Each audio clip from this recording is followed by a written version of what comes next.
towards a different path, if you will. And one day I think I was coaching or something in the gym, and this guy walked in and he was like, "Hey, I'm looking for a personal trainer." And at the time, I was not doing any personal training because my job was more of like gym management, managing the coaches, making sure all that's, under the belt. And I was like, "Yeah, man, for sure. I'll connect you to one of our coaches."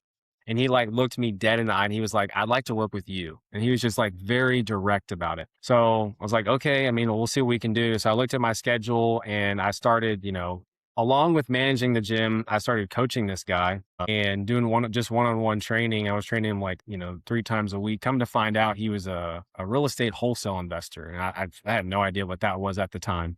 So started to, have conversation with him, build rapport during our sessions. And, he just was talking to me. I just started learning so much. Well, he introduced me to one of his good friends that had been a lender for 8 years, and he was actually starting his own mortgage company. So I met with this guy just to kind of fill it out because he wanted me to come on board. And at first I was like, no, I got a good thing going here. But here we are. I took a leap of faith, and left a steady job to come into the real estate world. And now I've been doing it for almost 2 years. Next month will be 2 years and haven't looked back since.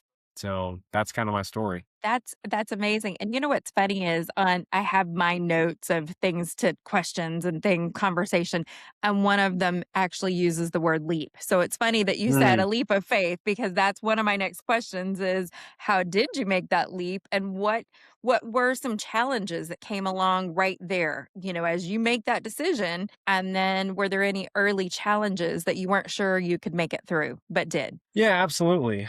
I think it's just I'm a spiritual person, if you will. I believe in God, so I think it was a lot of it of just praying and talking with Him, and then also my wife at the time as well, and kind of getting her input on what she wanted me to do. But I mean, just from like a logical financial